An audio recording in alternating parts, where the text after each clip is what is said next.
சவுக்கு சங்கர் வந்து யோகியன் இல்ல, சவுக்கு சங்கர் புரோக்கர், சவுக்கு சங்கர் வந்து கண்ட இடத்துல வாய் வைக்கிற நபர். இந்த விமர்சனத்தை நீங்க பாத்தீங்களா? உங்களுக்கு என்ன தோணுச்சு பார்த்தோன்னு? மாரிதாஸுக்கு சவுக்கு மேல எந்த கணத்துல கோபம் வந்துச்சு? இந்த காலம் தான் ரொம்ப முக்கியம். ஒரு கால் எடப்பாடி வந்து பாரதிய ஜனதா கூட்டணியிலே தொடர்றாருன்னு வச்சுங்க, அப்ப இவர் இந்த வீடியோ போட்டிருப்பாரா? எடப்பாடியை பத்தி இப்ப வீடியோ போடுறாரு இல்லையா, அன்றைக்கு ஏன் போடல? 5 வருடம் வந்து ஆட்சி செஞ்சு அவங்க தானே, அப்பதானே கொள்ளையடிச்சிருக்கிறாங்க. 2019 கூட்டணி வைத்த போது மாரிதாஸுக்கு வந்து இனித்தது, இன்று கசக்குது. ஒரு அயோக்கியம் வந்து ஒரு தப்பு பண்றான், அந்த தப்பு பண்றவனுக்கு நீதி கேட்டு இன்னொரு அயோக்கியம் வந்து போறாருன்னா அது ஒரிஜினல் அயோக்கியனே மேல்னு மக்கள் நினைச்சுக்குவாங்க. இப்போ மாரிதாஸ் வந்து இந்த நேரங்களில் எல்லாம் ஏன் அடக்கி வாசித்தார், அமைதி காண்பித்தார்? சவுக்கு சங்கர் யோக்கியரா அயோக்கியரான்னு நம்ம பேசுவோம், மிஸ்டர் மாரிதாஸ் அதை பத்தி பேசக்கூடாது. உங்களுக்கு வந்து யோக்கியதை இல்லை. இப்ப சாட்டைக்கு வருவான். இப்ப சாட்டை துரைமுருகன் இந்த என்ஐஏ ரைடு குறித்தோ அல்லது வீட்டில் கட்டுக்கட்டா பணம் பிடிபட்டது, கட்சியை உடைக்க பார்க்கிறார், இந்த கேள்வியெல்லாம் வந்த பொழுது சவுக்கு சங்கர் இதை பிரேக் பண்ணும்போது நியாயமா சாட்டை துரைமுருகன் வந்து சீமானை பார்த்து கேட்டிருக்கணும். சவுக்கு சங்கர் பற்றி அவர்கள் வைக்கிற குற்றச்சாட்டு, அதை பற்றி உங்களோட மதிப்பீடு என்ன? ஒன்று G2, ரெண்டாவது G2 ஆதரிக்கக்கூடிய தொடர்பில் இருக்கக்கூடிய சபரீசன், அப்புறம் சபரீசன் மூலமா திமுகவினுடைய முதல் குடும்பம், இதெல்லாம் சேர்த்து வச்சு புள்ளிகளை வைத்து அவர் கோலம் போடுகிறார். இது போடுவதன் மூலமாக இந்த ஊழல் நரேசனை வந்து அப்படியே லைம்லைட்ல வைத்துக் கொள்வதற்கு அவர் வந்து விரும்புகிறார். ஆனால் G2 அவருக்கு இருக்கிற சண்டையே கமிஷன் பேரம் படியல அப்படின்னு குற்றச்சாட்டு வைக்கிறாங்க. இது அப்படித்தானே? அவ்வளவு சிம்பிளா தான் அது நடக்குமா? இப்போ மாரிதாஸ் வந்து ஊழலுக்கு எதிராக பொங்குறாரு, திமுக பேசும்போது அவன் பேசுறாருன்னு சொல்றாரு இல்லையா. அஜித் பவார் யாரு, ஏக்நாத் ஷிண்டே யாரு, ஹிமந்த் குமார் பிஸ்வாஸ் யாரு? மாரிதாஸும் சவுக்கு சங்கர் இமேஜை உடைக்கணும்னு நினைக்கிறாரு, சாட்டையும் உடைக்கணும்னு நினைக்கிறாரு, நீங்களும் உடைக்கணும்னு நினைக்கிறீங்க. என்ன வித்தியாசம் இல்லை? இன்னும் எலெக்ஷன் வர வர வர இந்த ஊழல் கதைகளை அவர் நிறைய வந்து எடுத்து விடுவாரு. இப்போ செல்வ பெருந்தகை ஒத்துக்கொள்வாரா? பட்டியலின தலைவர் வந்து திமுக எப்படி இழிவுபடுத்துகிறதா, அல்லது சாதியை கொண்டு வருவாரு, என்னெல்லாம் அந்த கோணங்கள் இருக்கோ அத்தனை அவர் முயற்சி செய்வாரு.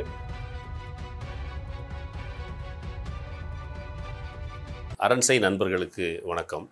அரண்சை ஊடகம் சுயேட்சையாக இயங்குவதற்காகவே உருவாக்கப்பட்டது. நாம் செய்கிற வேலை உண்மையிலேயே மக்களுக்காக செய்கிறோம் என்பதை நீங்கள் நம்பினால், வாய்ப்பு இருந்தால் இந்த ரேசர் பே QR கோடுக்குள்ளே நீங்கள் வந்து அதை ஸ்கேன் பண்ணி எங்களுக்கு உங்களால் இயன்றதை விருப்பம் இருந்தால் ஆதரவு தெரிவிக்கலாம். வணக்கம் நண்பர்களே, இது அரண்சை. நான் மகிழ்டன். பல்வேறு அரசியல் சமூக நிகழ்வுகள் தொடர்பாக பல்வேறு ஆளுமையில் சந்தித்து உரையாடி வருகிறோம். அந்த சந்திக்க போன்ற சிறப்பு விருந்தினர் தோழர் நாதன். வணக்கம். வணக்கம் தோழர். இப்போ வந்து மாரிதாஸ், சாட்டை துரைமுருகன் 2 பேருமே கிட்டத்தட்ட ஒரே டைம்ல வீடியோ போட்டுருக்காங்க. அந்த வீடியோல பேசி வச்ச மாதிரி அது தெரியல, பேசி வச்சிருக்கலாம். ஏன்னா கிட்டத்தட்ட ஸ்கிரிப்ட் வந்து சிமிலரா சிங்க் ஆகுது. அந்த சிங்க் ஆகி சவுக்கு சங்கர் வந்து யோகியன் இல்ல, சவுக்கு சங்கர் புரோக்கர், சவுக்கு சங்கர் வந்து கண்ட இடத்துல வாய் வைக்கிற நபர், இப்படி இவங்க பேசுறாங்க. இந்த விமர்சனத்தை நீங்க பாத்தீங்களா? உங்களுக்கு என்ன தோணுச்சு பார்த்தோன்னு? இந்த 2 வீடியோவும் பார்த்தாங்க. பார்த்த உடனே எனக்கு தோணுனது என்னன்னா, எப்பவுமே நம்ம வந்து ஒடுக்கப்பட்டவர்கள், பாதிக்கப்பட்டவர்கள் பக்கம் தான் நிற்கணும். இப்போ மாரிதாசும் சாட்டையும் வந்து சவுக்கு சங்கரை வந்து விமர்சனம் பண்ணி போடுறாங்க. ஒடுக்க நினைக்கிறார்களா? ஆமா, ஒடுக்க நினைக்கிறார்கள், இவர் தூக்கி எறிய நினைக்கிறார்கள். பொது வழியில இருந்து அந்த பெருச்சாலியை அடிச்சு துரதிக்கு போடணும் அப்படி வந்து சொல்றாங்க. இப்படி சொல்வதற்கு முதல்ல இவங்க 2 பேருக்கு ரைட் இருக்கா அப்படின்றதா என்னுடைய கேள்வி. ஏன் இவங்களுக்கு அந்த யோகியதை கிடையாது? ஏன் கிடையாது அப்படின்னு சொன்னா, இப்போ மாரிதாஸ் அந்த வீடியோல என்ன சொல்றாரு, சவுக்கு சங்கர் 2019, 20, 21 வந்து திமுக ஐடி விங்கு, PTR இந்த இதுல வந்து அவங்களுக்கு ஆதரவா எடப்பாடியை வந்து ஒருமையில பேசி திட்டி போடுறாரு. பிஜேபியும் விமர்சனம் பண்ணி சாதியை சொல்லி திட்டினாரு, சாதியை சொல்லி திட்டினாரு, நிர்வாணமா பிச்சை எடுக்கிற மாதிரி அந்த மீம்லாம் போட்டிருக்காரு. நானே நிறைய பார்த்துருக்குறேன். அவன் மொத்தவங்க அம்மா இப்படிதான் வந்து வரும். இப்ப அப்படிப்பட்ட சவுக்கு சங்கர் இன்று வந்து எடப்பாடியிடம் காசு வாங்கி கொண்டு அவர் வந்து மற்றவர்களை எல்லாம் வந்து கேவலமாக பேசுகிறார். மற்றவர்கள்லாம் யாருன்னா OPS, பிஜேபி இவங்களெல்லாம் வந்து கேவலமாக பேசுகிறாரு. அப்போ இவர் வந்து வாயை வந்து வாடகைக்கு விடுகிறார். யார் வந்து வாடகைக்கு எடுத்துக்கிறாங்களோ அவங்களுக்கு உகந்தபடி பேசுகிறாரு அப்படின்ற முறையில் வந்து. இல்லை, அவர் இன்னொரு கேள்வி கேட்குறாரு, தார்மீக ஒரு அறத்தோடு கேள்வி கேட்குறாரு. அது என்னன்னா, வாயை வைத்து பிழைக்க தெரிஞ்சவர் அப்படின்னா அது சாமர்த்தியம் தானே அப்படின்னு நீங்கள் சொல்லலாம். ஆனால் அவன்லாம் சாமர்த்தியம்னா அப்போ நம்மளாம் முட்டாப்பேலா அப்படின்னு ஒரு கேட்குறாரு. ஓ, நமக்கு இல்லாத சாமர்த்தியமா அவனை மட்டும் சொல்றீங்களே அப்படின்னு வந்து கேட்குறாரு. அவருடைய கேள்வி என்னன்னா, இறுதியில் அவர் எங்கே வராருன்னா, இதுதான் முக்கியமான பாயிண்ட். எடப்பாடியினுடைய நோக்கம் இந்த மாதிரி புரட்சி தலைவர், புரட்சி தலைவி வழி வந்து அதிமுக என்ற மாபெரும் இயக்கத்தை, தீய சக்தி கருணாநிதி குடும்பத்தை எதிர்த்து அரசியல் பண்ணணுன்றது அவருடைய நோக்கம் கிடையாது. எடப்பாடியும் மற்றும் அவர் சுற்றி இருக்கக்கூடிய அமைச்சர்கள் கடந்த 5 ஆண்டுகளாக 4 ஆண்டுகளாக எவ்வளவு சம்பாதிச்சாங்களோ அதை காப்பதற்காக, அந்த சொத்துக்களை காப்பாற்றுவதற்காக இன்னைக்கு அரசியல் நடத்துறாங்க. உள்ள சம்பந்தி எல்லாரும் சேர்ந்து 70% பட்ஜெட்ல. ஆமா. ரெண்டாவது வந்து எடப்பாடியும் வந்து திமுகவும் வந்து ஒரு மறைமுக பிணைப்புல வந்து இருக்குது. அதனாலதான் இன்று வரை எந்த பழைய அதிமுக அமைச்சர் மேலும் ஊழல் வழக்குகள் வேகம் எடுக்கவில்லை. அவங்க ஒரு அண்டர்ஸ்டாண்டிங்ல இருக்கிறாங்க. ஆனா சவுக்கு என்ன சொல்றாரு அப்படின்னு சொன்னா, ஓபிஎஸ் தான் திமுகவினுடைய அஜெண்டாவுக்கு வேலை செய்யறாரு, திமுகவோட கூட்டணியில் இருக்கிறாரு அப்படின்னு வந்து சொல்றாரு. இப்ப நம்முடைய கேள்வி என்னன்னா, இப்ப மாரிதாஸுக்கு சவுக்கு மேல எந்த கணத்துல கோபம் வந்துச்சு? இந்த காலம் தான் ரொம்ப முக்கியம். அதாவது பாரதிய ஜனதா கூட்டணியிலிருந்து அதிமுக வந்து அந்த என்டிஏ கூட்டணி வந்து இந்தியா அலையன்ஸ் கூட்டணி வச்ச உடனே டெல்லியில மோடி வந்து என்டிஏ கூட்டணியை கூட்டுறாரு. எடப்பாடி வந்து மோடிக்கு வலதுபுறம் 2வது ஆளா வந்து நிக்கிறாரு. இது செய்தியெல்லாம் வந்தது. இந்த மாதிரி முக்கியமான பார்ட்னரு என்டிஏ கூட்டணியில மிகப்பெரிய கட்சி ஏடிஎம்கே அப்படின்ற மாதிரி வருது. அப்புறம் இங்கே வந்து கொஞ்ச நாளில் வந்து அதுக்கு முன்னாடியே அண்ணாமலை வந்து ஏடிஎம்கே சீன்றது, திட்டுறது, வைக்கிறதெல்லாம் நடந்துகிட்டு இருக்குது. இவங்க ஒரு கட்டத்தில் வந்து நாங்கள் இனிமேல் வந்து பிஜேபி கூட்டணியிலேருந்து விலகி விட்டோம் அப்படின்னு முதல்ல சொல்கிறாங்க. முதல்ல ஒரு 10 நாள் வந்து டிபேட்டுக்கு ஆள் அனுப்பல. அப்புறம் போக போக டோன் வந்து ரொம்ப ஹார்டாக வந்து மாறுது. நாங்கள் கதவை பூட்டினதான் நீ திறக்க மாட்டோம், பாஜகவோட எந்த காலத்திலும் கூட்டணி இல்லைன்றாங்க. எஸ்டிபிஐ மாநாட்டில் போய் பேசுகிறாங்க. இதெல்லாம் வந்து நடக்குது. அப்போ ஆனால் பாரதிய ஜனதாவை பொறுத்தவரை எப்படியாவது அதிமுக வந்து நம்ம கூட்டணிக்கு வந்துடாதா, வந்தால் மட்டும்தான் நம்ம வந்து ஒரு கணிசமான வாக்கு வங்கி பெற முடியும், 1-2 சீட்டு ஜெயிக்கவும் முடியும் அப்படின்றது பாரதிய ஜனதாவுடைய மத்திய தலைமையினுடைய மதிப்பீடாக இருக்குது. அண்ணாமலை வந்து நம்ம சொந்தமாகவே நம்ம வாக்கு வாங்க முடியும்ன்ற மாதிரி அவருடைய ஸ்டாண்டு. ஆனாலும் தலைமை என்ன சொல்லுவோ அதை கேட்டுக்குவோம் அப்படின்ற முறையில் தான் அவர் ஒன்றும் அந்த எஸ்பி வேலுமணி மேலேயோ அல்லது எடப்பாடி மேலேயோ இருக்கிற புகார்கள், விஜயபாஸ்கர் மேல இருக்கிற புகார்கள், அது தொடர்பாலாம் எதுவும் வெளியிட்டு இயக்கங்கள்லாம் அப்படிலாம் செய்யல. அப்ப இந்த இடம் தான் வந்து மாரிதாஸ் வந்து முரண்படுற இடம். ஒரு கால் இதே ஏடிஎம்கே எடப்பாடி வந்து பாரதிய ஜனதா கூட்டணியிலே தொடராருன்னு வச்சுங்க, அப்ப இவர் இந்த வீடியோ போட்டிருப்பாரா? கண்டிப்பா போட்டிருக்க மாட்டார். மேபி இந்த சவுக்கு தொடர்பான இந்த செக்ஷன் ஏடிஎம்கேக்கு ஆதரவா போயிருக்கிறார் அப்படிங்கிற செக்ஷன் வராம இருந்திருக்கலாம்.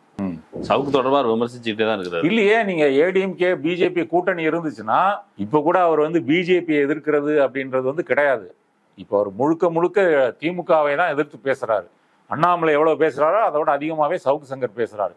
ஆனால் மாரிதாசனுடைய நோக்கம் அல்லது மாரிதாசை இயக்கக்கூடிய அந்த பார்ப்பன லாபி இருக்கு இல்லையா, ஆர்எஸ்எஸ், அப்புறம் விஸ்வ இந்து பரிஷத்து, குருமூர்த்தி, அப்புறம் பாரதிய ஜனதாவில் இருக்கக்கூடிய கேசவநாயகம் போன்ற பெரும் ஆர்எஸ்எஸ் பெருச்சாளிகள், இவங்களுடைய கணக்கு வந்து என்னன்னா, எப்படியாவது நம்ம வந்து ஏடிஎம்கே கூட்டணிக்கு வரணும். அப்ப இப்படி வரவிடாமல் ஒரே அடியா வெளியே போறதுக்கு எடப்பாடி எந்த அளவுக்கு காரணமோ சவுக்கு சங்கர் ஒரு காரணமா இருக்கலாம். அப்ப நம்ம ஓட் பேங்க் இது கிரெடிட் கொடுக்கறது இல்லையா, இது பாராட்டுறது தானே. என்ன பாராட்டுறது? இந்த கூட்டணியை முறிச்சு ஏடிஎம்கே வந்து தனிப்பெரும் கட்சியாக அங்க நிப்பாட்டி வச்சிருக்கிறது. அதுலதான் வந்து பார்ப்பனர்கள் விவரமா இருப்பாங்க. துக்ளக் சோதை பத்தி அழகா சொல்லியிருக்கிறார். தமிழ்நாட்டில் பிஜேபி தனியா போட்டியிடுது, அதிமுக போட்டியிடுது. எங்க வந்து பிஜேபிக்கு வந்து பலமா இருக்குதோ 1-2 தொகுதிகள் அங்க பிஜேபிக்கு ஓட்டு போடுங்க.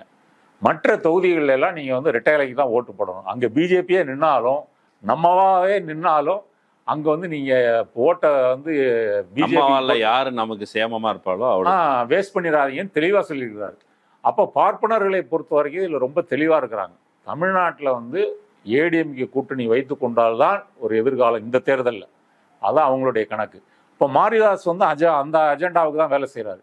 அப்போ இப்படிப்பட்டவர் இன்றைக்கு எடப்பாடி சொத்து சம்பாதிச்சிட்டாரு, அதை காப்பதற்காக திமுக கூட்டணியில் இருக்கிறாருன்னு சொல்றவர் 2 வருஷம் 3 வருஷம் முன்னாடி இந்த வீடியோ பற்றி ஏன் போடல? எடப்பாடியை பற்றி இப்போ வீடியோ போடுறாரு இல்லையா, அன்றைக்கு ஏன் போடலை? 5 வருடம் வந்து ஆட்சி செஞ்சு அவங்க தானே, அப்போ தானே கொள்ளையடிச்சிருக்கிறாங்க. அப்போ 21 தேர்தலில் பாஜக ஏடிஎம்கே கூட்டணி வைத்த போது, 2019 கூட்டணி வைத்த போது மாரிதாஸுக்கு வந்து இனித்தது, இன்று கசக்குது. அப்போ உனக்கு எப்போ கசப்பு வருமோ அப்போ நீ பேசுவ, எப்போ இனிக்குதோ அப்போ நீ சவுக்கு சங்கரோட மோசமான ஆள். சவுக்கு சங்கர் வெளிப்படையாக சட்டையட்ட பேண்ட்லாம் கழட்டி போட்டு நான் புரோக்கரியா அப்படின்னு சொல்லிட்டாப்ல. பேட்டியில என்ன சொல்றாரு, G2 பேட்டியிலேயே ஒரு ரிப்போர்ட்டர் கேட்குறாரு. கேட்டவுடனே தெனாவட்ட தானே சொல்றாரு, எனக்கு பிடிச்சிருந்தா நான் G2 பற்றி பேசுவேன், காசா கிராண்டை பற்றி ஏன் பேசலாம், நான் பேச மாட்டேன், என்னுடைய உரிமை, அசால்ட்டாக சொல்கிறாப்பில்ல. இப்போ மாரிதாஸ் எல்லாம் வந்து ஒரு ரொம்ப யோக்கியம் மாதிரி வந்து என் உரிமை என் கமிஷன், ஆமாம், அப்படி யோக்கியமாக இது பண்ணுற மாதிரி பேசுகிறாரு இல்லையா. அதனால தான் நான் சொல்ல வரேன், ஒரு அயோக்கியம் வந்து ஒரு தப்பு பண்ணுறான், அந்த தப்பு பண்றவனுக்கு நீதி கேட்டு இன்னொரு அயோக்கியம் வந்து போறாருன்னா அதுக்கு ஒரிஜினல் அயோக்கியனே மேல்னு மக்கள் நினைச்சுக்குவாங்க. இப்போ மாரிதாஸ் வந்து இந்த நேரங்களில் எல்லாம் ஏன் அடக்கி வாசித்தார், அமைதி காண்பித்தார்? அவர் பாஜகல இருந்த அண்ணாமலைக்கு லெஃப்ட் ஹேண்டாவோ ரைட் ஹேண்டாவோ இருந்த அமர் பிரசாத் ரெட்டி வரைக்கும் அவர் பேசதானே செஞ்சாரு. நிறுத்திட்டார்ல, 2 வீடியோ போட்டாரு. 3வது வீடியோ ஏன் தொடரும், அதையும் போடலை. போட்டதுக்கு இந்த மாதிரி சில நலன் விரும்பிகள் சொன்னது. யாரும் அந்த நலன் விரும்பி பார்ப்பன லாபி, அப்புறம் குருமூர்த்தி, இவங்க தான். இவங்க சொன்னதுனால, கேசவ நாயகங்களாம் சொன்னதுனால நான் நிறுத்திட்டு நம்ம பழையபடி நம்ம திமுக திட்டுற வேலையை பார்ப்போம். இப்போ நான் சொல்ல வருவது, சவுக்கு சங்கர் யோக்கியரா அயக்கிறான்ற நம்ம பேசுவோம். மிஸ்டர் மாரிதாஸ் அதை பற்றி பேசக்கூடாது. உங்களுக்கு வந்து யோக்கியதை இல்லை. இப்போ சாட்டைக்கு வருவான். சாட்டை வந்து என்ன சொல்கிறாப்புல, சாட்டை வந்து இன்னும் நமக்கு சொந்த செலவில் சூனியம் வைத்து கொண்ட ஆதாரங்களை அவர் நிறைய தர்றாரு.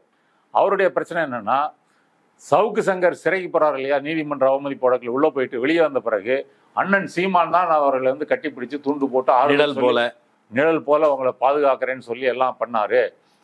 இப்படி இருக்கும் பொழுது இப்போ இங்கே என்ஐஏ ரைடு வந்து வருது. என்ஐஏ ரைடு வந்தோடனே என் வீட்டிலையே வந்து சோதனை பண்ணுறாங்கன்ற செய்தியே எனக்கு வந்து சவுக்கு அந்த நியூஸை பிரேக் பண்ணி அதுக்கு பிறகு ஒரு தம்பி ஃபோன் பண்ணி தான் எனக்கே விஷயம் தெரியும் அப்படின்னு சொல்கிறாப்புல. இப்போ உடனே இவர் வந்து சவுக்கு சங்கருக்கு ஃபோனை போடுறாரு. யார்? சாட்டை துரைமுருகன் ஃபோனை போடுறாரு. அவரு கட் பண்ணுறாரு. சரி, அவர் ஏதோ பிஸியாக இருப்பாருன்னு போடுறதுக்காக இவர் என்ன பண்ணுறாரு, கால்மி பிரதர் அப்படின்னு ஒரு மெசேஜ் வந்து போடுறாரு. இந்த மெசேஜை எடுத்து ஸ்க்ரீன்ஷாட் எடுத்து வெளியே போட்டு, பாருங்கள், என்ஐஏ ரைடு நடக்கும்போது இந்த மாதிரி சாட்டையன் கூட பேச விரும்புகிறார், என்ஐஏ வந்து இந்த மாதிரி கட்டுக்கட்டாக பணத்தை அள்ளியது, அப்புறம் சீமானை வெளியேற்றி விட்டு கட்சியை கைப்பற்ற வந்து சாட்டை துருமுருகன் சரி செய்த அம்பலம் அப்படின்னு சொல்லிட்டு தினகரன்லையும் தினமலர்லையும் வந்த செய்தி சவுக்கு கொடுத்ததுன்னு சொல்றாரு. ஒரு எடிட்டர் பேரையும் சொல்றாரு, இந்த இவரு சுரேஷ் ரமேஷ், அந்த சுரேஷ்னு சொல்றாரு தினகரன்ல. சொல்லிட்டு இப்ப இவங்களுடைய நோக்கம் வந்து என்ன, எப்படியாவது நாம் தமிழர்களை வந்து நாம் தமிழரை காலி செய்து விட்டு இந்த மாதிரி உள்கட்சிக்கு ஒரு குழப்பத்தை உண்டாக்கி விட்டு செய்யறதான் இவருடைய வேலை அப்படின்னு. இவர் யாராருக்கு புரோக்கர் வேலை பார்க்குறா, எடப்பாடிட்ட காசு வாங்கிட்டாரு, டி நகரில் ஆஃபீஸ் போட்டாரு, அவருடைய யூடியூப் சேனல் 1.5 லட்சம் 2 லட்சம் ரூபாய் தான் வரும், ஆனால் மாதம் 10 லட்ச ரூபா செலவு இருக்குது. ஏது காசு, எப்படி காசு, நம்ம 1 to 1 ஒரு இன்டர்வியூ வச்சுக்கலாம், நான் வேணா டி நகர் ஆஃபீஸ்க்கு வரேன், இல்லைன்னா நீங்க என்னுடைய ஆஃபீஸ்க்கு வாங்க, இதெல்லாம் பேசுறாரு. மாதேஷ் முன்னிலையில் வச்சுக்கலாம், எல்லாம் அவங்க சேனலா இருக்கும். ஒரு அரண்செய்ய யூடியூப் ரூட்டஸ் பேரில் அப்படி வரமாட்டேங்குது. இல்லை, கரிகாலன் எடுத்துக்கங்க. கரிகாலன் வந்து நேரடியா பேட்டி எடுக்கிறாரு. சீமான்லேருந்து அண்ணாமலையிலேருந்து பல பேர் கோச்சு போயிருக்கிறாங்க. அப்போ கரிகாலனை கூப்பிடலாம்ல. கரிகாலன் நம்ம 2 பேரையும் திட்டின ஒரு நியூட்ரலான ஆளு, அங்கே வந்து பேட்டி வச்சுக்குவோம். அப்போ சாட்டை துரைமுருகனுடைய நோக்கம் வந்து என்னன்னா, தன்னை அம்பலப்படுத்துறார். சாட்டை துரைமுருகன் என்ற தனிநபரை சீமானுக்கு போட்டியாக கட்சியை கைப்பற்றக்கூடிய ஒரு நபராக அவர் வந்து போர்ட்ரேட் பண்றாரு. அது வந்து சாட்டை துரைமுருகனுக்கு வந்து பிடிக்கல. இப்போ என்னுடைய கேள்வி என்னன்னா, இப்போ சாட்டை துரைமுருகன் இந்த என்ஐஏ ரைடு குறித்தோ அல்லது வீட்டில் கட்டுக்கட்டா பணம் பிடிபட்டது, கட்சியை உடைக்க பார்க்கிறார், இந்த கேள்வியெல்லாம் வந்த பொழுது சவுக்கு சங்கர் இதை பிரேக் பண்ணும்போது நியாயமா சாட்டை துரைமுருகன் வந்து சீமானை பார்த்து கேட்டிருக்கணும். அண்ணே சீமா, உங்களுக்காக நாங்கள் வந்து சின்ன வயசுலேருந்து பாடாப்பட்டிருக்கோம், இவ்வளவு உழைச்சிருக்கிறோம், இவ்வளவு வேலை செஞ்சுருக்கோம், எங்களுக்கு ஒரு ஆபத்து வரும்போது நீங்கள் வந்து நீங்கள் ஆதரிச்சு அறிக்கை விடுறீங்க, ஓகே. ஆனால் இந்த சவுக்கு சங்கர் வந்து எங்களை பற்றி வதந்தி புரளியெல்லாம் கிளப்பி விட்டுருக்கிறா, அவரை நீங்கள் கண்டிச்சு ஒரு அறிக்கை விட்டீங்களா? அவர் ஜெயில இருந்து வந்தபோது நிழல் போல காத்தவர் எங்களை இப்படி கேவலப்படுத்தும் போது ஏன் நிழல் போல காக்கல அப்படின்னு சொல்லி கேட்குறாப்புல. அப்படி கேட்கணும். அப்படி ஏன் கேட்காம சவுக்கு சங்கர் தனியா வந்து எடப்பாடிட்ட காசு வாங்கிட்டாரு, பேசுறாரு, வச்சாரு, உங்க அண்ணன் என்ன செஞ்சாரு, அதானே கேள்வி. ஒன்ன வந்து சவுக்கு சங்கர் வந்து இந்த மாதிரி ஒரு அவதூறு பண்றானே வச்சுக்குவோம். அப்ப அண்ணன் தானே பொது வெளியில ஒரு அறிக்கை கொடுத்தோ அல்லது பிரஸ்ல நேரடியா மைக்கு முன்னாடியே வந்து சவுக்கு சங்கரை வந்து கண்டிக்கணும். இந்த கால்மி பிரதர்னு எந்த செகண்ட்ல போடுறாரோ, அவர் எந்த செகண்ட்ல வெளியிட்டாரோ, அதுக்கு பிறகுதான் சாட்டை துரைமுருகனுக்கு முரண்பாடு வருது. அதுக்கு முன்னாடி வரைக்கும் சவுக்கு சங்கருடைய எல்லா நடவடிக்கைகளையும் அவர் ஆதரிக்கிறாரு. சவுக்கு சார் வந்து சீமானை சந்திச்ச மட்டும் இல்லை, திமுக எழுத்து பேசும்போதும் சரி, ஜி ஸ்கொயரை பற்றி பேசும்போதும் சரி, திமுக ஒவ்வொரு அமைச்சர்களுடைய ஊழல் டிஎம்கே ஃபைல்ஸ் இது வெளியிட்ட இதெல்லாம் வந்து யூஸ் பண்ணிக்கிட்டாப்ல. இன்றைக்கு அவர் சவுக்கு சங்கர் எதிர்ப்பதற்கு காரணம், என்ன ஏன் கைவிட்டு விட்டாய், கர்த்தரே என்ன ஏன் கைவிட்டு விட்டீர் அப்படின்னு வந்து இயேசுநாதர் சிறுவிழா கொஞ்ச நாளைக்கு முன்னாடி கூட அவர் அதிமுக மாநாட்டுக்கு போய் அங்க வாசல்ல போய் அவர் சவுக்கு சங்கர் நின்ன போது அதை கண்டிச்சு வீடியோ போட்டார் சார் சாட்டை. அதே அந்த வீடியோல சொல்றாரு, நான் வந்து இன்னைக்கு நேரத்து இல்லை, நான் முன்னாடி இருந்தே கண்டிக்கிறேன், சவுக்கை ஏன் கண்டிக்கிறீங்க, நண்பர்களை ஏன் இழக்கணும் அப்படின்னு சொல்லி கேட்கலாம். அந்த ஆள் நண்பர் இல்லை, அந்த ஆள் புரோக்கர் அப்படிங்கிறாரு. அப்படி இருக்கும்போது கால்மி பிரதர்னு எப்படி கூப்பிட முடியும், எதுக்கு ஃபோன் பண்ண முடியும்? புரோக்கர்னு தெரியுது, அதுவும் என்ஐஏ ரைடுன்றது ஒரு முக்கியமான ஒரு புரோக்கரா பிரதரா. அப்ப அது வந்து வெளியே பேசிக்கிறதா, உள்ளுக்குள்ள அவங்க நட்பாக தான் இருக்கிறாங்க. இப்போ சீமான் வந்து சவுக்கு சங்கரை வந்து கண்டிப்பதற்கு தயாராக இல்லை அப்படின்ற பொழுது சாட்டை திருமுருகன் வேற வழி இல்லாம தன்னுடைய இமேஜை காப்பாத்திக்கிறதுக்காக தானே களமிறங்கி இருக்கிறார். களமிறங்கி இருக்கார். அப்போ நீங்க ரெண்டு பேரையும் பார்த்தீங்கன்னா மாரிதாஸுக்கும் சாட்டை திருமுருகனுக்கும் ஒரு யோக்கியமான ஒரு நோக்கம் என்பது இல்லை. சவுக்கு சங்கரை அம்பலப்படுத்தணுன்றது எங்களை பகைத்து கொண்டு நீ போயிட்ட. மாரிதாஸ் பிரச்சனை ஏடிஎம்கே வந்து பிஜேபி விட்டுட்டு போயிருச்சு, அதுதான் மாரிதாசனுடைய கோபம். சாட்டை துரைமுருகன் வந்து என்னை வந்து பொதுவெளியில வந்து என்னை வந்து நான் கட்சியை உடைக்கிற மாதிரி அண்ணன் சீமானை வந்து கட்சியில விரட்டிட்டு கைப்பற்றுற மாதிரி என்ன ஒரு வில்லனா சித்தரிக்கிறார். இது அவருடைய பிரச்சனை. இப்ப சாட்டை துரைமுருகன் கட்சியை கைப்பற்றுவதாக ஒரு பேச்சு வந்துச்சுன்னா அது அண்ணன் தானே தீர்த்து வைக்கணும், அண்ணன்ட்ட தானே பேசணும். அப்ப அண்ணனே உள்ள நம்புறாரு போல இருக்கு. இப்ப நீங்க நேர்காணலுக்கு நடுவில் சொன்னீங்க, அதாவது ஒடுக்கப்பட்டவர்களுக்கு ஆதரவாக இருப்பது. இப்ப இந்த குறிப்பிட்ட பிரச்சனையில தாக்கப்படுவது சவுக்கு சங்கர். இந்த புள்ளி வந்து சவுக்கு சங்கர் ஆதரவாளர்கள் இருக்காங்கல்ல, அவங்க பேசுவாங்க. ஆனா நீங்க அதை முன்வைக்கும் பொழுது இப்போ வந்து அதன் பொருள் சவுக்கு சங்கர் மீது மாரிதாசும் சாட்டை துரைமுருகன் வைத்த குற்றச்சாட்டுகள் எல்லாத்தையும் அது புறந்தள்ளிட்டு நம்ம இதை தான் பேசணும் அப்படிங்கிற மாதிரி இருக்குது. அப்போ உங்க மேலே நீங்க சவுக்கு சங்கர் ஆதரிக்கிறீங்களா அப்படிங்கிற கேள்வி வந்து சவுக்கு சங்கர் பற்றி அவர்கள் வைக்கிற குற்றச்சாட்டு, அதை பற்றி அவங்களோட மதிப்பீடு என்ன? இவர்கள்லாம் வீடியோ போடுவதற்கு முன்னாடியே நம்ம சவுக்கு சங்கர் யாரு, அவர் எப்படி ஒரு புரோக்கரா வேலை செய்யறாரு அப்படின்றத ஒரு வருடத்துக்கு முன்னாடியே நம்ம பேசியிருக்கிறோம். நிறைய வீடியோக்கள் வந்து நான் மட்டும் இல்லை, பல தோழர்களும் இதை பற்றி பேசியிருக்கிறாங்க. இப்போ நம்மளுடைய கேள்வி, சவுக்கு சங்கரை இவங்க வந்து பேசுறதுக்கு வந்து எந்த அருகதையும் இல்லை, அதனாலேயே சவுக்கு சங்கர் ஒரு புனித பசு இல்லை. சவுக்கு சங்கர் இன்றைய தமிழ்நாட்டுடைய நம்பர் 1 அரசியல் புரோக்கர், அதில் எந்த சந்தேகமும் இல்லை. அவருக்கு போலீஸ் டிபார்ட்மெண்ட்ல ஆள் இருக்காங்க, அதிகார வர்க்கத்தில் இருக்கிறாங்க, ஆளுங்கட்சியில இருந்து இருக்கிறாங்க. இப்படி எல்லா கட்சிகள்லையும் எல்லா அரசு அதிகாரிகள் மட்டத்திலையும் அவருக்கு ஆள் இருக்கிறதுனால, அவருக்கு வந்து சோர்சஸ் நிறைய இருக்கிறதுனால தகவல்கள் வந்து குவியுது.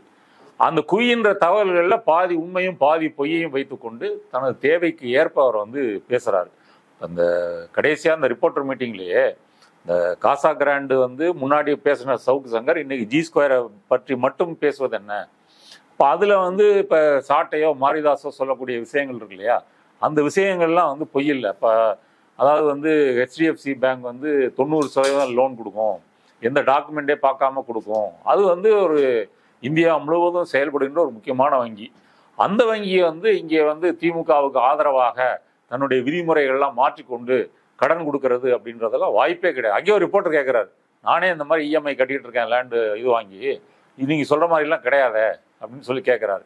அப்போ சவுக்கு சங்கர் வந்து அப்படி இதாக பேசும்பொழுது அப்போ எல்லாருக்கும் வந்து அவர் என்ன அஜெண்டாவுக்கு பேசுகிறாருன்றது வந்து தெரியுது. ஒன்று G2, ரெண்டாவது G2 ஆதரிக்கக்கூடிய தொடர்பில் இருக்கக்கூடிய சபரீசன், அப்புறம் சபரீசன் மூலமாக திமுகவினுடைய முதல் குடும்பம், இதெல்லாம் சேர்த்து வச்சு புள்ளிகளை வைத்து அவர் கோலம் போடுகிறார். இது போடுவதன் மூலமாக இந்த ஊழல் நரேசனை வந்து அப்படியே லைம்லைட்டில் வைத்துக் கொள்வதற்கு அவர் வந்து விரும்புகிறார். ஆனால் ஒரு வருடத்துக்கு முன்னாடி இருந்த சவுக்கு சங்கருடைய பெயர் வந்து இன்றைக்கு இல்லை. இன்று உலகமே அவர் வந்து புரோக்கர்ன்றதை வந்து அவங்க ஏற்றுக்கிறாங்க. ஆனாலும் அவர் வீடியோக்களை வந்து மக்கள் இந்த மாதிரி பார்க்கறது என்ன காரணமா, புதுசாக ஏதாவது ஒரு விஷயம் சொல்கிறாருல்ல, புதுசாக ஏதாவது ஒரு ஊழல்னு ஒன்று சொல்கிறார், கதை, அவன் புதுசாக வந்து கதை சொல்கிறான்னு சொல்லி வந்து பார்க்குறாங்க. இப்போ சவுக்கு சங்கரை பொறுத்த வரைக்கும் இன்னைக்கு தமிழ்நாட்டில் நம்பர் 1 புரோக்கர்.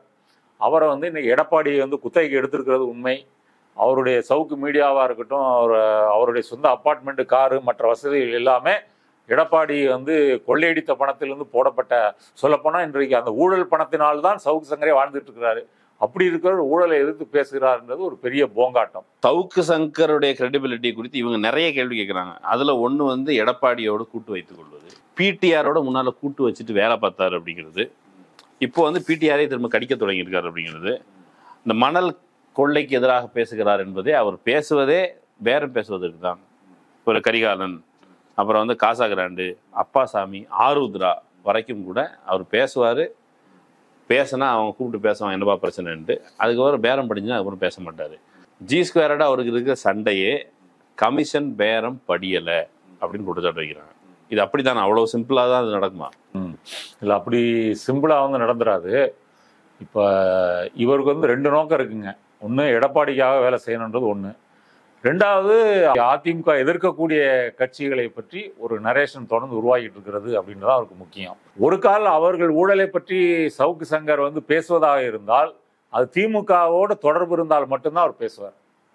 இப்போ அந்த சவுக்கு சங்கர் கடைசியாக கொடுத்த பேட்டிலேயே இந்த ரியல் எஸ்டேட்டுடைய ஏதோ ஒரு சங்கம் வந்து ஒரு இது கொடுத்துருக்காங்க இல்லையா, இதில் பாலிசி டெசிஷன் எடுக்கக்கூடியவர்கள் கவனத்திற்கு, மனை வாங்கும்போது விற்கும்போது அந்த முத்திரை பதிவு கட்டணம் இதெல்லாம் உயர்ந்திருக்கிறது, இதை வந்து நீங்கள் குறைக்கணும். இதனாலேயே மக்கள் வந்து இந்த மாதிரி வாங்குவதற்கு வந்து யோசிக்கிறாங்க, ரியல் எஸ்டேட் தொழில் வந்து சரிவை நோக்கி போயிட்டு இருக்குதுன்னு அவங்க விளம்பரம் கொடுக்குறாங்க. இப்போ இந்த விளம்பரத்தை சவுக்கு சங்கர் எதுக்கு சொல்கிறாருன்னா, இப்படி மற்ற ரியல் எஸ்டேட் ப்ரொமோட்டர்ஸ் எல்லாம் அடி வாங்கிட்டு இருக்கும்போது G2 மட்டும் தோனியை வச்சு விளம்பரம், அது பிக் பாஸ் ஸ்பான்சர்னு சொல்லி கிராஃப் மேலே போவதற்கு என்ன காரணம்? திமுகவினுடைய பேக்கிங் இருக்குது அப்படின்றதான். அதனால் சவுக்கு சங்கர் வந்து பேரம் பேசுவதோ பேசலையோ, பேசுறது உண்மை, அந்த பேரங்கள்னால அவர் வந்து அடக்கி வாசிப்பதும் உண்மை. ஆனால் தன்னுடைய பொலிட்டிக்கல் அஜெண்டாவுக்கும் அதற்கு ஒரு தொடர்பு இருக்கணும். அப்படிப்பட்ட கேஸ் தான் எடுத்துக்குவார். இப்போ நீங்கள் நாட்டில் வந்து ரியல் எஸ்டேட் ப்ரொமோட்டர்ஸ்னால் எவ்வளோ பேர் இருப்பாங்க? நூற்றுக்கணக்கில் இருப்பாங்க. பெரிய நிறுவனங்கள்னு எடுத்துக்கிட்டிங்கனாலும் பல 10 பேர் வந்து இருப்பாங்க.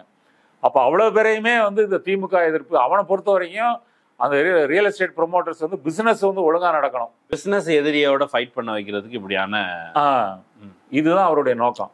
ஸோ இவருக்கு கூடுதலாக ஒரு நரேஷன் அகெயின்ஸ்ட் டிஎம்கே, ஒரு ஆன்டி இன்கம்பன்சி இதை கிரியேட் பண்ணும். இதன் வழியாக திரும்ப ஏடிஎம்கே இப்படியான லிங்க் இருக்குது.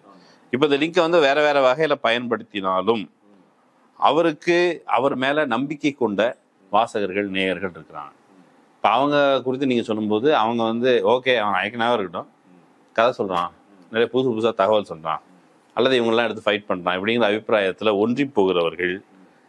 நீங்கள் சொல்கிற இப்போ வந்து ஃபார் எக்ஸாம்பிள் அவருடைய கோட்பாடு என்ன, நடுநிலையா இல்லை புரோக்கரிசம் அப்படின்னு சாட்டி சொல்கிறார். இப்போ இதற்கு இந்த மக்கள் பார்வையாளர்கள் என்ற வகையில் இப்போ இதுதான் வந்து ஆக்சுவலி மார்க்கெட். நிறைய பேர் பார்க்குறாங்கன்னு சொன்னால் அதை வச்சு நிறைய பேர்ட்ட நரேஷன் செட் பண்ண முடியும். அப்புறம் அது அடுத்தடுத்த கட்டத்துக்கு போகிறது. அப்போ இந்த பார்வையாளர்களுடைய கான்ட்ரிபியூஷன் என்ன இந்த ப்ராசஸ்க்கு? நீ காசாக்கரண்ட பேரம் பேசுகிறதோ, கரிகாலன்ட்ட பேரம் பேசுறதோ, இந்த மணற்கொள்ளை கரிகாலன் தப்பா நினைச்சுக்குவாங்க, மணற்கொள்ளை கரிகாலன். அப்ப இந்த பேஸ்மெண்ட் வச்சு தானே இந்த வியூவர்ஷிப், இந்த பேஸ்மெண்ட். அவர் ஏற்கனவே கொஞ்ச நாளைக்கு முன்னாடி அவர் ஃபெலிக்ஸ்ட்ட பேசும் பொழுது தேர்தல் நிற்கலாம் தொடர், நம்ம உதயநிதி எதிர்த்து நிற்கலாம் அப்படின்னு நான் பிரச்சாரம் பண்ண வரேன்லாம் ஃபெலிக்ஸ் சொன்னார். பேஸ் வந்து இதுதான் அந்த வியூவர்ஷிப்பு. அப்போ அந்த வியூவர்ஸ் இதில் எந்த அளவுக்கு பங்காளிகளாக இருக்கிறாங்க? இப்போ வந்து ஒரு பக்கம் மாரிதாஸ் திட்டுனா அதையும் போய் பார்ப்பாங்க, சாட்டை திட்டுனா அதையும் பார்ப்பாங்க, நம்ம திட்டுனா அதையும் பார்ப்பாங்க. இப்போ இதனுடைய நோக்கம் வந்து என்னன்னா, இவங்களுடைய உளவியல் என்னன்னா, இது வந்து ஒரு அப்பொலிட்டிக்கல் செக்ஷன்.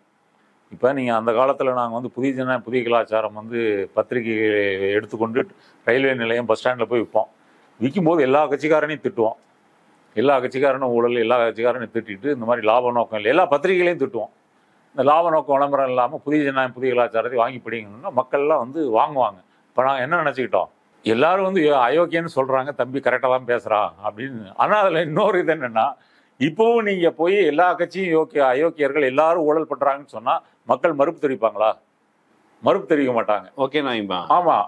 ஆனாலும் அடுத்த தேர்தல் வந்து யாரோ ஒருத்தருக்கு ஓட்டு போடுறது அதையும் செய்வாங்க. அப்போ ரொம்ப நாள் வந்து எனக்கே புரியாமல் இருந்துச்சு. இப்போ இந்த அப்பொலிட்டிக்கல் செக்ஷன் வந்து ஆன்டி எஸ்டாப்ளிஷ்மெண்ட் அரசியல் பேசும்போது இவர்கள் ஆதரிப்பார்கள். நீங்கள் உலகத்தில் வந்து மீடியாவாக இருக்கட்டும், அல்லது வந்து இந்த மாதிரி இன்வெஸ்டிகேட்டிவ் ஜேர்னலிசமாக இருக்கட்டும், யாரெல்லாம் ஆன்டி எஸ்டாப்ளிஷ்மெண்ட் ஸ்டாண்ட் எடுத்து பேசுகிறாங்களோ அவங்களுடைய பத்திரிகைகள் தான் அதிகம் விற்கும், அந்த தொலைக்காட்சிகளுடைய டிஆர்பி ரேட்டிங் தான் அதிகம் வந்து விற்கும். இது வந்து சவுக்கு சங்கருடைய ஒரு பலம். அவர் எடப்பாடி ஆட்சியில் இருக்கும்போது எடப்பாடியை எதிர்த்து பேசினது, அவர் அந்த அப்பொலிட்டிக்கல் செக்ஷன் அவரை ஆதரிக்கு. இன்னைக்கு வந்து தமிழ்நாட்டில் திமுக ஆளுங்கட்சி. அப்போ ஒரு ஆளுங்கட்சினாலே வந்து ஒரு சின்ன விஷயமா இருக்கட்டும், அல்லது ஒரு சுமாரான விஷயமா இருக்கட்டும், இல்லை ஒரு ஸ்பெஷல் விஷயமா இருக்கட்டும், இதன் மூலம் ஊழல் ஊழல் ஊழல்னு சொல்லி நீங்கள் ஒரு நரேஷன் செட் பண்ணும்போது அன்றாடம் தங்கள் வாழ்க்கையில் இந்த சிஸ்டத்தில் வந்து என்னெல்லாம் ஃப்ளாஸ் இருக்குன்னு பார்த்துக்கிட்டு இருக்கிற மக்கள் இயல்பாகவே சவுக்கு சங்கரை வந்து போவதற்கு வந்து ஒரு வாய்ப்பு இருக்கிறது. இது சவுக்கு சங்கருடைய பலம். ஆனால் இதனுடைய டேஞ்சர் வந்து என்னென்னா, இந்த ஆன்டி எஸ்டாப்ளிஷ்மெண்ட் ப்ரோ எஸ்டாப்ளிஷ்மெண்ட்டில் ஒரு ப்ராடரான ஒரு பிக்சரில் வச்சு பார்க்கும் பொழுது இன்னைக்கு இந்தியாவினுடைய எஸ்டாப்ளிஷ்மெண்ட் வந்து பிஜேபி. அப்போ பிஜேபி என்ற அந்த ஆளும் எஸ்டாப்ளிஷ்மெண்ட்டுக்கு எதிராக நாம் வந்து போராடாமல், வேலை செய்யாமல், பேசாமல் இருக்கும் பொழுது அதில் திமுகவினுடைய ப்ரோ எஸ்டாப்ளிஷ்மெண்ட் ஒரு சின்ன ரோல் தான். ஒரு மாநிலத்தில் இருக்கிற ஆளுங்கட்சியை எதிர்ப்பவர்கள் எல்லோரும் ஆன்டி எஸ்டாப்ளிஷ்மெண்ட்டா? இப்போ சவுக்கு சங்கர் போன்றவர்கள் இதை பேசுறது. இப்போ கொஞ்ச நாளைக்கு முன்னால் கூட நம்ம தேர்தல் பத்திரம் தொடர்பான விஷயத்தில் மூத்த பத்திரிகையாளர் மணி அவர்கள் இல்லை அது அவங்க லிஸ்ட் கொடுக்கறதுக்கிட்டோம், நீங்கள் கொடுங்க அப்படிங்க வெளியிடுங்க. இப்போ இது வந்து ஆன்டி எஸ்டாப்ளிஷ்மெண்ட் தானே இந்த நரேஷன் செட் பண்ணுறது. ஆமாம். நீங்கள் இதை வந்து நீங்கள் சொல்கிறீங்க ஏபொலிட்டிக்கல் செக்ஷன். அந்த ஏபொலிட்டிக்கல் செக்ஷனை நீங்கள் மெல்ல மெல்ல இன்னும் more apolitical, moving away from the politics. Main ஸ்ட்ரீமில் என்ன பாலிடிக்ஸ் இருக்குது? இப்போ பிஜேபி குரூடா நீங்கள் வந்து ஃபெடரலிசம் தொடர்பாகவும் மாநில உரிமைகள் தொடர்பாகவும் நிதி தன்னாட்சி தொடர்பாகவும் நேராக அவங்க க்ரூடாக அகேன்ஸ்டாக இருக்கும் பொழுது நீங்கள் லோக்கலில் உள்ளூரில் இருக்கிற மாநில கட்சிகளுக்கு எதிராக ஒரு நரேஷன் செட் பண்ணுறது, அது வந்து பொலிட்டிக்கலாக மேபி இதில் வந்து காசு பார்க்கலாம், ஆதாயம் தேடலாம், அந்த அளவோட முடிஞ்சு போச்சு. ஒரு தனிநபர் ஆதாயம் அடையபோது முடிஞ்சு போச்சு, வேற ஒன்றும் இல்லை, இதில் வேற எந்த தீங்கும் இல்லைன்னு முடிவு பண்ணிட முடியுமா? அதாங்க, இது நீங்கள் சொல்கிறது நல்ல பாயிண்ட்டு. இப்போ மக்களை வந்து அப்படி ஒரு மாயத்தோற்றத்தை உருவாக்கி கொண்டு தான் இவர்கள் பிஜேபிக்கு முட்டு கொடுத்துட்டு இருக்கிறார்கள். அது மணியாக இருந்தாலும் சரி, சவுக் சங்கராக இருந்தாலும் சரி, இல்லை இப்போ மாரிதாஸாக இருந்தாலும் சரி. இப்போ மாரிதாஸ் வந்து ஊழலுக்கு எதிராக பொங்குறாரு, திமுக பேசும்போது அவன் பேசுறாருன்னு சொல்றாரு இல்லையா? அப்போ அஜித் பவார் யாரு, ஏக்நாத் ஷிண்டே யாரு, ஹிமந்த் குமார் பிஸ்வாஸ் யாரு? எதுக்கு இவனுங்கெல்லாம் சேர்த்தீங்க? இல்லை, அவங்களுக்கு என்னையா வீடியோ போட்டிருக்காரா? பிஜேபி வந்து ரொம்ப யோக்கியமான புனித பசு, இந்த புனித பசுவை கலங்கம் அடைக்கும் வண்ணம் இந்த மாதிரி எல்லாம் சேர்த்துருக்காங்க அப்படின்னா குருமூர்த்தியை கூட்டு வந்து ரூம்ல வச்சு அடிப்பார். எதுக்கு நம்ம ஆளுங்களை பற்றிலாம் நீ பேசுறேன்னு சொல்லி. அப்போ இவர்களுடைய அஜெண்டா வந்து என்னன்னா, ஒரு ஊழல்னு ஒரு பொதுவான நரேஷனை வைத்துக்கொண்டு மாநில கட்சிகளை ஒடுக்குவதற்கு அவன் ஈடியை பயன்படுத்துகிற மாதிரி இங்கே இருக்கிற புரோக்கர்ஸையும் வந்து பயன்படுத்திக்கிறாங்க. அதை நம்ம வந்து உடைத்தெறிவதுன்றது ரொம்ப முக்கியம். அதனால் சவுக்கு சங்கரும் தமிழ்நாட்டுடைய எதிரி தான், மாரிதாஸ் சாட்டையும் சரி. அவர்களாம் நேரத்துக்கு தகுந்தா போல் அதாவது சவுக்கு சங்கர் வந்து வாயை வாடகைக்கு விடுகிறார்கள் என்றால், இவர்கள் வந்து தங்களுடைய வாயை வந்து ஒரே ஆளுக்காக வாடகைக்கு விடுறாங்க. மாரிதாஸும் சவுக்கு சங்கர் இமேஜை உடைக்கணும்னு நினைக்கிறாரு, சாட்டையும் உடைக்கணும்னு நினைக்கிறாரு, நீங்களும் உடைக்கணும்னு நினைக்கிறீங்க. என்ன வித்தியாசம்? இல்லை, எல்லாருமே ஒரே காசுக்காக இருக்கிற மாதிரி இருக்குது. மூணுக்கும் என்ன வித்தியாசம் அப்படின்னு சொன்னால், மாரிதாஸை பொறுத்த வரைக்கும் ராமராஜ்யம், சங்கிகள் ஆட்சி, பிஜேபி, அதுதான் இந்து ராஷ்டிரம், இதுதான் அவருடைய கொள்கை. அந்த கொள்கைக்கு இன்னைக்கு தமிழ்நாட்டில் தடையாக இருக்கிறது வந்து திமுக, அதிமுகவோட கிடையாது. இப்போ அதிமுக அவர் எதிர்க்கிறது காரணம் கூட்டணியில வந்து வம்படியாக விலகிட்டு போயிட்டாங்கன்ற ஒரே காரணம் தானே தவிர, இல்லைன்னா அவர் எடப்பாடியை ஆதரித்து நிறைய வீடியோக்கள் வந்து போட்டிருப்பாரு. இப்போ இவ்வளவு நியாயம் பேசக்கூடிய மாரிதாஸ் வந்து அண்ணாமலைகிட்ட வந்து டிஎம்கே ஃபைல்ஸ் வெளியிட்டீங்களா, ஏடிஎம்கே ஃபைல்ஸ் எப்போ வெளியிட போறீங்க அப்படி ஏதாவது பேசியிருக்காரா? இல்லை. அப்போ வந்து அவருடைய நோக்கம் வந்து என்னன்னு நமக்கு புரியுது. சவுக்கு சங்கரை பொறுத்த வரைக்கும் அவர் வந்து காசு எடப்பாடிகிட்ட காசு வாங்கிட்டு, ரெண்டாவது எடப்பாடிகிட்ட ரெட்டைலை சின்னம் இருக்கு, ஓரளவு தொண்டர்கள் நிர்வாக பலம்லாம் இருக்குது. இதை வைத்துக்கொண்டு நம்ம தொழிலை வந்து தொடர முடியும். நாம் நினைத்தால் வந்து விசிகாவோ காங்கிரஸோ அதுல இருந்து அவங்கள வந்து அந்த கூட்டணியிலிருந்து உடைத்து கொண்டு இங்கே சேர வைக்க முடியும். இப்படிலாம் தன்னை மிகையாக நினைத்து கொண்டு அவர் வேலை பார்க்குறாரு. அதனால இவர் புரோக்கரு. இவரும் வந்து பாரதிய ஜனதாவுக்கு ஆதரவாகத்தான் வேலை செய்கிறாரு. இதை நீ ரெண்டையும் இப்போ மூத்த பத்திரிகையாளர் மணி சொல்வது போல, ஈடி அயோக்கியம்தான், ஆனால் நீ யோக்கியனா, நீ யோக்கியனா தான் ஈடி உங்ககிட்ட வரப்போறான். இது அவருடைய நரேஷன். ஆனால் மக்கள் வந்து இதை கேள்வி கேட்குறேன்னு நீ யோக்கியனான்னு கேட்பாங்கல்ல? ஆமாம், கேட்பாங்க. இது வந்து சவுக்கு சங்கர். சாட்டையை பொறுத்த வரைக்கும் அவர் வந்து அண்ணன் சீமானை நோக்கி கேள்வி கேட்கறது பதிலாக சவுக்கு சங்கரை கேள்வி கேட்கிறாரு. கட்சிக்குள்ள ஒரு குழப்பத்தை விளைவித்து நான் வந்து தலைமையை கைப்பற்ற போகிறேன் அப்படின்ற மாதிரி வந்ததுன்னா அண்ணன் தானே கூப்பிட்டு என்னன்னு விசாரிக்கணும், சவுக்கு சங்கரை வந்து கண்டிக்கணும். இப்போ இவரே கண்டிக்கிறது வந்து என்ன செய்யுது? அவர் சீமான்ட்ட போய் கேட்கணும், சவுக்கு சங்கரை கண்டிக்கணும். இவரே நான் என்ன சொல்றாரு, நானே கண்டிச்சுட்டு போறேன், எல்லாரும் சொல்றாங்க சரி ஓகே அப்படின்னு சொல்லி அந்த வீடியோ தொடங்குறாரு. ஆனா அவரே சீமானின் தயவை எதிர்பார்த்து இருக்கணும். அண்ணனுக்கும் சவுக்கு சங்கருக்கும் ஒரு நெருங்கி உறவு இருக்குல்ல, அதிபருக்கும் சவுக்கு சங்கர். அதை கண்டிச்சு அவர் பேசல. சாட்டை ஏன் பேசல? அண்ணன் வந்து கரிசனத்தோடு நடந்து கொண்டார். அண்ணன் நிழல் போல அவருக்கு சிறையிலிருந்து வந்த போது ஒரு பயிலும் தீண்டலை. ஆனா அண்ணன் தான் அவருக்கு ஆதரவு கொடுத்தாரு. there is no political difference in that. அது தொடர்பாக எந்த மாற்று கருத்து இல்லை. ஏன்னா அண்ணன் வந்து ஒரு பரந்த மனதோடு அந்த வேலையை செய்தார். சீப்பா நடந்துக்கிறது சவுக்கு சங்கர் தான். இல்லை, இப்போவும் சவுக்கு சங்கர் வந்து அண்ணனுக்கு ஆதரவாக தான் அந்த ட்வீட் போட்டிருக்காரு. அண்ணன் சீமான் இந்த தம்பிகள்லேருந்து உஷாரா இருங்க, இல்லை கட்சியை கைப்பற்றிடுவாங்க அப்படின்னு ஒரு சீமானுக்கு ஆதரவாக தான் இருக்கிறாரு. அப்போ என்னுடைய தலைவன் என்னுடைய அண்ணன் என்னை ஒருபோதும் கைவிட மாட்டான் அப்படின்னு சொல்லி அண்ணன்கிட்ட சண்டை போட்டு அண்ணனை வந்து ஒரு அறிக்கையோ நிருபர்கள்ட்ட பேசுறதுக்கோ விட்டுருக்கணும். அதனால வந்து சாட்டைக்கும் வந்து கேட்பதற்கான அகதி இல்லை. சவுக்கு சங்கருக்கு வந்து ஏற்கனவே சவுக்கு சங்கர் வந்து இப்போ தன்னை பற்றி ரிப்பேர் ஆகிறது ஒரு புரோக்கர் என்று எல்லாரும் பேசுகிறாங்கன்றதெல்லாம் அப்போ அவருக்கு முக்கியம் கிடையாது. தான் முன்வைக்கிற நரேஷன் வந்து எவ்வளோ பவர்ஃபுல்லாக போகுது. இன்னும் எலெக்ஷன் வர வர வர இந்த ஊழல் கதைகளை அவர் நிறைய வந்து எடுத்து விடுவார். அது மாதிரி இந்த தேர்தல் கூட்டணிகளில் வந்து இப்போ காங்கிரஸ் வந்து 10 தொகுதி கேட்குறாங்க, திமுக 7 தொகுதி கொடுக்குதுன்னு வச்சுக்க, நாளை ஒத்துக்கிறான்னு வச்சுங்க, இதை வச்சு 2 மாதம் உருட்டுறது. இப்போ செல்வ பெருந்தகையை ஒற்றுக்கொள்வாரா, பட்டியலின தலைவர் வந்து திமுக எப்படி இழிவுபடுத்துகிறது, அதில் சாதியை கொண்டு வருவார், என்னெல்லாம் அந்த கோணங்கள் இருக்கோ அத்தனையும் அவர் முயற்சி செய்வார். அதனால் வந்து மக்கள் வந்து இந்த 3 பேரை தெளிவாக புரிஞ்சுக்கணும். நம்ம இந்த 3 பேர்கிட்ட இந்த வேறுபடுற இடம் என்னன்னா, நம்மை பொறுத்த வரைக்கும் இந்தியாவே ஒரு பாசிச அபாயம் வந்து ஏற்கனவே ஆண்டு விட்டு இருக்கிறது. அதே பாசிஸ்டுகள் அடுத்த தேர்தலில் வெற்றி பெற்று விட்டால் வெற்றி பெறலைனாலும் கூட அவங்க இந்திய அரசியலில் வந்து மக்களுடைய எதிரிகளாக செல்வாக்கு மிக்கவர்களாக இருப்பார்கள். இவர்களை முறியடிக்காமல் தேர்தலையும் முறியடிக்கணும், தேர்தலுக்கு வெளியே தெருவிலையும் இவர்களை முறியடிக்க வேணும். அப்படி முறியடித்தால் மட்டும்தான் ஜனநாயகம் என்ற அந்த சொல் வந்து இங்கே வந்து அமல்ல இருக்கும். இல்லைன்னா நம்ம வந்து திறந்த வெளி காசா மாதிரி ஒரு திறந்த வெளி சிறையில் வாழ வேண்டியவர்களாக இருப்போம். ஓகே, இதுல இன்னொரு விஷயம் மட்டும் எனக்கு கடைசியா, இவர்கள் எல்லோரும் ஊழல் எதிர்ப்பு போராளிகள். மாரிதாஸ் அல்லது சாட்டை அல்லது சங்கர் எல்லாருமே இதே தான் சொல்றாங்க. ஆனா இவர்கள் எல்லோரும் சவுக்கை பார்த்து கேட்குற கேள்வி, எடப்பாடி அவங்க குடும்பமா சேர்ந்து கொள்ளையடிச்சது, மவன் சம்பந்தி இவங்கெல்லாம் சேர்ந்து கொள்ளையடிச்சது, தமிழ்நாட்டின் பட்ஜெட்டில் 70 விழுக்காடு பட்ஜெட், அதை வந்து அந்த பட்ஜெட்ல இருந்து தங்களுக்கு காசு வர்றதுக்கான ஏற்பாடு செய்து கொண்டது. இது 70% பட்ஜெட்டு விஷயத்த தனக்கு காசு பார்க்கறதுக்காக ஏற்பாடு பண்ணாங்கிறது மிகப்பெரிய குற்றச்சாட்டு. இப்ப இது தொடர்பாக இவர்கள் யார் ஒருவருக்கும் மாரிதாஸ் பேசும்போதும் நீ ஏன் அதை கேட்கலங்க மட்டும் சவுக்கு சங்கர் கேட்கிறாரு. நான் இதை எக்ஸ்போஸ் பண்ண போறேன், பிஜேபியை தார்மீகமாக எக்ஸ்போஸ் பண்ணணும் அப்படின்னு சொல்ல. சாட்டையும் கூட சாட்டையினுடைய கரிசனம் வந்து இவனை சேர்த்துக்காதீங்கிறதுக்கு அப்பால இல்லை. அப்போ இந்த ஊழல் எதிர்ப்பு, எடப்பாடியுடைய இவ்வளோ பெரிய ஊழல், அவங்க அமைச்சர்கள் ஊழல், அதையே அவங்களுக்கு உருட்டப்படலை. ஏன் படலை அப்படின்னு சொன்னால், இப்போ சீமான் வந்து நாம் தமிழர் கட்சியிலிருந்து தனியாக போட்டியிடுவதற்கு எடப்பாடியிடம் வந்து காசு வாங்கினார் என்ற ஒரு குற்றச்சாட்டு சென்ற தேர்தலிலேயே வந்து முன்வைக்கப்பட்டது. அதுக்கு நிறைய வாய்ப்பு இருக்குல்ல, நம்மகிட்ட நேரடியாக ஆதாரம் இல்லை.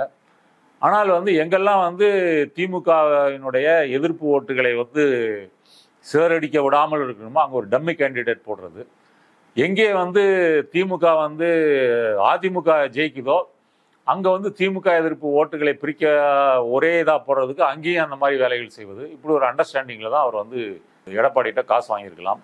பாரதிய ஜனதாவை பொறுத்த வரைக்கும் எடப்பாடி காசு வைத்திருக்கிறார் என்பதை தாண்டி இன்னைக்கு தமிழகத்தில் பூத் கமிட்டிக்கு ஆள் வச்சிருக்கிற கட்சியாக வந்து ஏடிஎம்கே இருக்குது. பூத் கமிட்டிக்கே ஆள் இல்லாத நிலைமையெல்லாம் பாரதிய ஜனதா இருக்குது. அப்படி இருக்கும்போது பணம் வந்து அதிமுகவை விட பாரதிய ஜனதாவோட பணம் வந்து அதிகம்தான். இவங்க இந்தியா முழுவதும் எலக்ட்ரல் பாண்ட்லேருந்து கார்பரேட் ஃபண்டிங் வரைக்கும் இவங்கள்ட்ட தான் வந்து காசு இருக்குது. ஆனால் கேடர்ஸோ ஒரு நிர்வாகமோ அவங்கள்ட்ட வந்து இல்லை. அந்த வகையில் இவங்களுக்கு வந்து ஏடிஎம்கே வந்து தேவை. நீங்கள் ஊழல் செய்வது பிரச்சனை கிடையாது, ஆனால் நீங்கள் பாரதிய ஜனதாவில் வந்து சேருவது தான் வந்து முக்கியம். சேர்ந்து விட்டால் உங்களுடைய ஊழல் வந்து என்பது பாவ மன்னிப்பு அளிக்கப்படும். வாஷிங் மிஷினில் போட்டு அழுக்கெல்லாம் அகற்றி விட்டு உஜாலா அளவுக்கு பளியர்ன்ற வெள்ளை துணியாக வந்து அவங்கள மாற்றிடுவோம். அப்போ இந்தியா முழுவதும் பாரதிய ஜனதா வந்து அப்படி செய்து கொண்டிருக்கும் பொழுது இங்கே வந்து அதிமுகவை அப்படி ஒரு ஊழல் கட்சி என்று வந்து எப்படி சொல்ல முடியும்? அப்படின்னா நேரம் ஏடிஎம்கே ஃபைல்ஸ் வந்து வந்திருக்கணும்ல. இப்போ நீங்கள் சொல்கிறது போல் வந்து 70% பட்ஜெட்டில் உள்ள நிதியை அவங்க சுருட்டுருக்காங்கன்னா இப்போ முதல்ல அதைத்தானே விடணும். இப்போ திமுக இப்போ 2 வருஷமா 3 வருஷமா தான் ஆளுங்கட்சி. ஆனால் ஏடிஎம்கே வந்து ஜெயலலிதா காலத்திலேருந்து 10 வருடமாக ஆண்ட கட்சி. அப்போ 10 வருடமாக ஆண்ட கட்சி எவ்வளோ கொள்ளையடிச்சிருப்பான். அப்போ அதை பற்றி பேசாமல், அதை பற்றி வெளிவராமல் இங்கே நீங்கள் இது பண்ணுவதற்கு காரணம் இந்துத்துவாவுக்கு எதிராக இங்கே வந்து திராவிட சித்தாந்தம், அதுக்கு வந்து திமுக வந்து இருக்குது. திமுகவே விரும்பினாலும் விரும்பலைன்னாலும் பாரதிய ஜனதா திமுகவை ஒழிக்க வேண்டும், திராவிட சித்தாந்தத்தை ஒழிக்க வேண்டும் என்பதில் உறுதியாக இருக்குது. அதனால தான் இவர்கள் ஜெயலலிதா சொன்னது போல ஒரு செலக்டிவ் அம்னிஷியாவாக வந்து ஏடிஎம்கே ஊழல் குறித்து பேசுவதில்லை. ஓகே, நிறைவா இந்த G2 மணர் கரிகாலன், அப்புறம் வந்து இந்த அப்பாசாமி ரியல் எஸ்டேட், இந்த விவகாரத்தில் G2 மட்டும் இவர் எடுத்துக்கிறதுக்கு காசு வாங்குறதுக்கு ஆசைப்படுறாரு, பேரம் படியாதனால ஆசைப்படுறாருன்னு சொல்லி சாட்டை துரைமுருகன் சொல்றாரு. இந்த சைடும் கூட ஐஏஎஸ் ஐபிஎஸ் ஆஃபீஸர்ஸ் வரைக்கும் நீ மிரட்டி, உன்னுடைய நரேஷனே மிரட்டுறது தான். சில அதிகாரிகள் இப்போ நீ ட்ரான்ஸ்ஃபர் வாங்கி கொடுக்கணுமா, சரி ஏற்கனவே இருக்கிற அதிகாரிகளை டேமேஜ் பண்ணுவோம். இந்த வேலையை மக்கள் வந்து கிசுக்குதான் எடுத்துக்கிறாங்க. இந்த வேலை வந்து மிரட்டி காசு பார்க்கறது, பணம் பார்க்கறது அப்படிங்கிற பொழுது இந்த சைடில் இருந்து கான்க்ரீட்டாக இவன் காசா கிராண்ட் வந்து நேற்று தன்னை மிரட்டின சவுக்கு சங்கருக்கு காசு கொடுக்குதுன்னு சொன்னால், அல்லது அப்பாசாமி ரியல் எஸ்டேட் இவங்க காசு கொடுக்குறாங்கன்னு சொன்னால், ஆக்சுவலி அவங்க மோட்டிவ் தன்னை திட்டினா காசு கொடுத்துட்டு அதுக்கப்புறம் என்ன தனக்காக வேலை பார்க்க வைக்கிறது. Is it okay? இது வந்து ஓகே நியூ நார்மல் அப்படின்னு புரிஞ்சுக்கணுமா? திட்டி காசு வாங்கி அதுக்கப்புறம் வந்து செட்டில் ஆயிடலாம் ஒரு செட்டில்மெண்ட். இதில் எனக்கு அவ்வளவு இதில் உண்மை இருக்கிற மாதிரி தெரியல.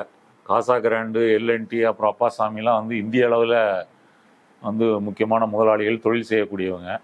அவங்களுக்கு வந்து இந்த மாதிரி ஒரு சீஃபான ஒரு புரோக்கர்கிட்ட வந்து அவங்க பணிஞ்சு போவாங்க அப்படின்றது ஏற்றுக்கொள்வது போல இல்லை. ஏன்னால் இவர்களை விட G2 நிறுவனம் வந்து புதிய நிறுவனம்.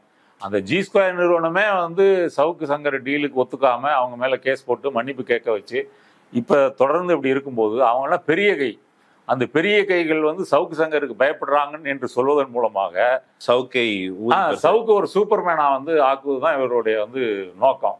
அப்படி நடந்திருக்குன்னு நான் வந்து நினைக்கல. இந்தியாவில் வந்து ஒரு முதலாளியை வந்து கை வைக்கணும் அல்லது வந்து ஒரு அரசியல்வாதியை வந்து கை வைக்கணும் அப்படின்னு சொன்னால் சென்ட்ரல் ஏஜென்சிஸ் மட்டும்தான் அதை செய்ய முடியும். அது பொய் குற்றச்சாட்டாக இருந்தாலுமே கூட ஸ்டேட்டுக்கு வந்து அவ்வளோ பெரிய வந்து பவர் வந்து இல்லை. அப்படி இருக்கும்போது இவர்கள்லாம் தங்களுக்கு ஃபேவராக வேணும்னு சொன்னால் பிஜேபியை நோக்கி போகணும், ஒன்றிய அரசை நோக்கி போகணும். அப்படி தான் அது இருக்க முடியுமே தவிர இங்கே வந்து சவுக்கு சங்கர் என்ற இந்த ஒரு சில்லறைத்தனமான புரோக்கர்களை இவருடைய அதிகபட்சம் வந்து எடப்பாடி ஒரு 5 கோடியோ 10 கோடியோ கொடுத்தா அது வந்து முடிஞ்சு போச்சு. அதுக்கு மேலே இந்த பீஸ் வந்து ஒர்த்து இல்லை. நீங்கள் அந்த பீஸ் ஒர்த்து இல்லைன்னு சொல்கிறீங்க, ஆனால் அந்த பீஸை வந்து ஒர்த்தானதுன்னு சொல்லி 2 வீடியோ போட்டுக்கிறான். நம்மளும் 3ஆவதாக அந்த வீடியோ போடுறோம். பட் எந்த அளவுக்கு சவுக்கு சங்கர் அண்ட் இந்த லடாய், ஏற்கனவே இந்த புரோக்கர்களோட லடாய் மாதிரி தான் இருக்குது, இந்த லடாய் குறித்து மக்கள் என்ன கருத்துறாங்க, உங்களுடைய கருத்துக்கு தொடர்பாக அவங்க என்ன ஒப்பீனியன் வைக்காங்கன்னு பார்க்கலாம். மக்கள் மத்தியில் வைப்போம். இன்னொரு வாய்ப்பில் பேசுவோம். ரொம்ப நன்றி. நன்றி நண்பர்களே, இன்னொரு வாய்ப்பில் சந்திக்கலாம். நன்றி.